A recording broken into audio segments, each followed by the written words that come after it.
So guys, that was really what I would call an in-depth sort of tips, tricks, methods video on the use of the scalpel knife.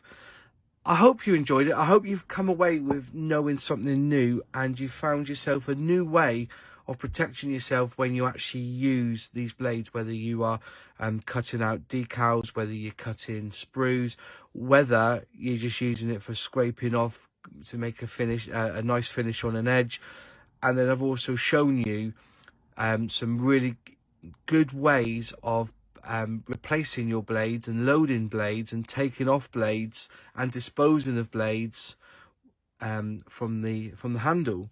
So that's it. I've got not much more else to share on it. There's a website called SwannMorton.com that will go into in depth the sorts of blades that they can provide, and there may be a blade on there that you will find that you would probably use more than the two that I've shown you today.